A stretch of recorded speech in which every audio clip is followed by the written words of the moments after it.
This is the Rude Awakening Show podcast.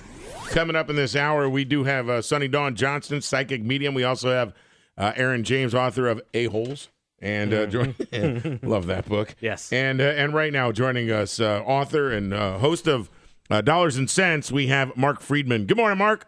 Good morning. Hey, those other guys sound a lot more interesting than I do, I'll tell you. No, are you kidding? They've been we pushed them all back to make sure we had you first. Well, I appreciate that. Yes.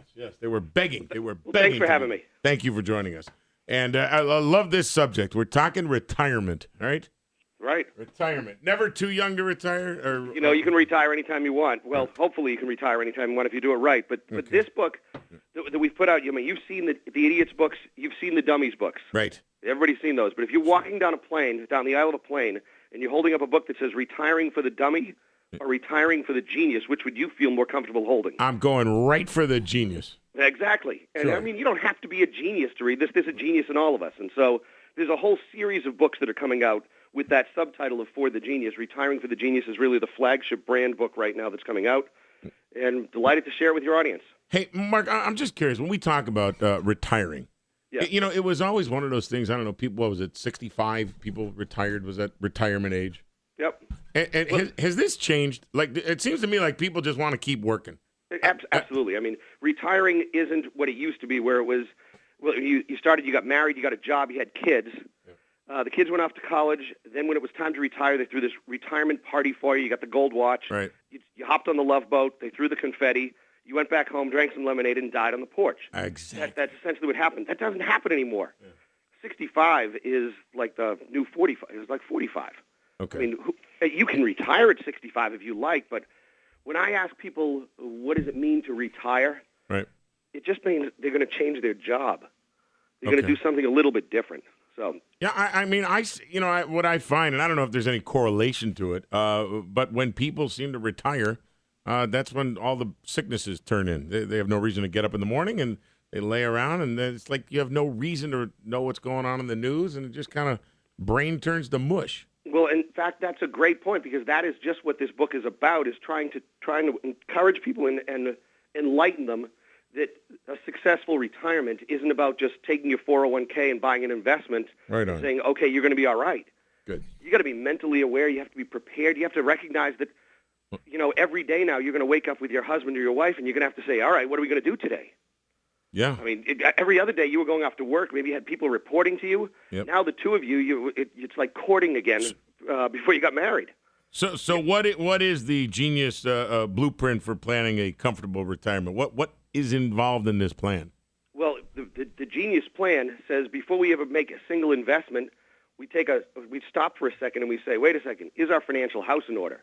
You got to understand where everything is and what it's all worth before you ever make any type of decision, even the decision to retire or not. I mean, all of those decisions are very, very key. You've got to recognize, you got to ask yourself, where are we going to live 5 years, 10 years, 20 years from now? And what are we going to do together? If you're married, that's one of those key questions you have to ask yourself. What do we enjoy doing together, perhaps besides eating out? Right. Because that's generally the only answer I get from people a lot of times. They've all had their own individual lives. Okay. If you stop working or if you change your career and you're going to be spending a lot more time together, you better find some interests that you enjoy doing together or you're going to be miserable. What happened to a lot of people who did plan their retirement? And, you can't fault someone for planning. I mean, you're a planner kind of guy. Right. And you plan, and all of a sudden everything just went to hell in a handbasket for them during 2008. And now they're back sitting there going, now what do we do? Well, I think one of the challenges is that people let their emotions get the best of them. Mm-hmm. And there are those that, maybe kick themselves for jumping out of the market and never getting back in or really letting their emotions take the best of them. Right. And they're trying to hit the reset button and hoping that if they make one investment, they make one decision, everything can be back to the way it was. Well, chances are for those folks, it's not going to happen. And so you have to re-examine your life and say, okay, we're going to have to change the way our lifestyle is going to be. And I hate seeing that. I hate having to have people do that. But the biggest mistake people make in retirement is they allow their emotions to overtake rational decisions. Frankly, that's why I think a lot of people should use a certified financial planner professional to give them some of that guidance. But that doesn't mean everybody should. A lot of people can do this on their own as long as they can separate rationalness. Go ahead. Okay, how do you prevent yourself? I'm sure you heard this story, big news story just today, almost a Madoff type of story with this ex-MIT dean and his son busted, a huge hedge fund. How do you protect yourself to make sure you're not doing that? I mean, I'm sure Madoff had quite the operation going to trick and fool and fraud all these people. It's a good point. In fact, in the book, we actually tell a story about how not to get Madoffed. Okay. Because one of the mistakes that people make is they take the advice of their buddies on how they should invest their money and where they should put it. But you know what? If you're going to invest your money, you never, ever, ever write a check to the investment guy. You never put it in write it to his name or to the name of his company. Good. I'm really glad you said that because I just dealt with a guy and he wanted me to do that and I just paid him cash. I didn't want to write a check to him. I didn't trust him.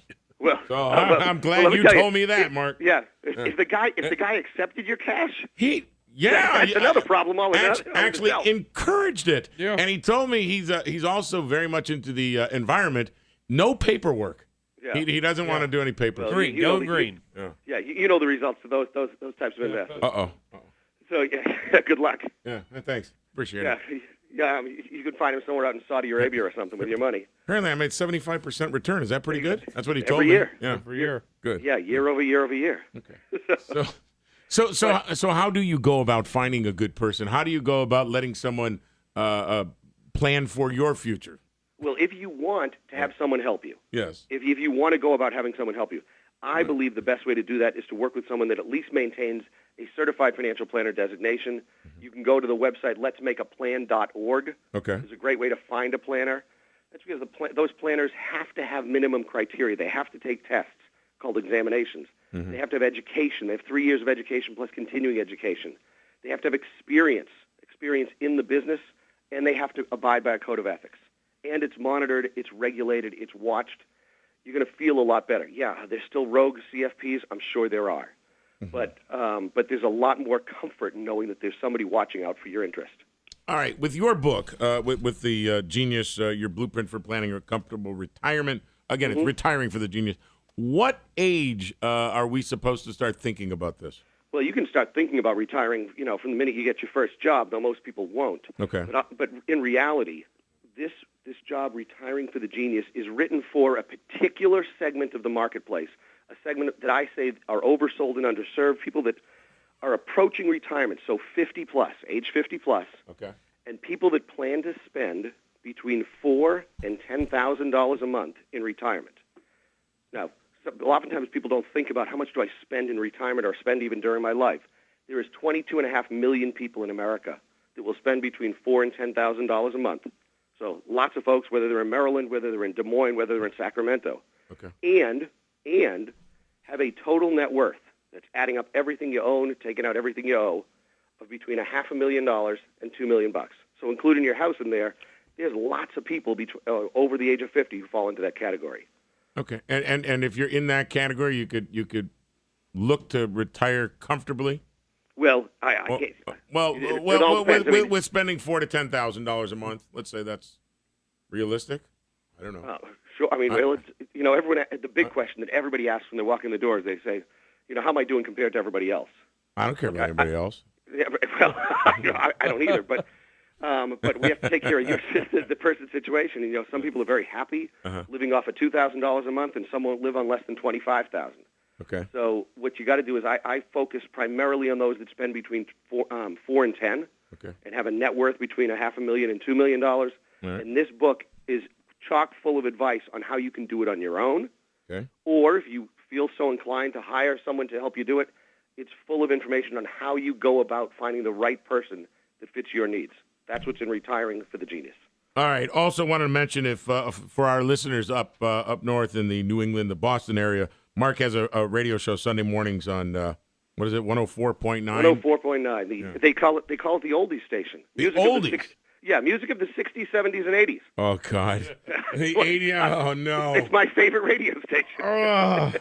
Used to be. Now it's Ocean 98. That's right. Yeah, we should be your new favorite. Marc, listen, I appreciate your time, and the best place to get the book is Amazon.com, BarnesandNoble.com. You can find it anywhere. It's Retiring for the Genius.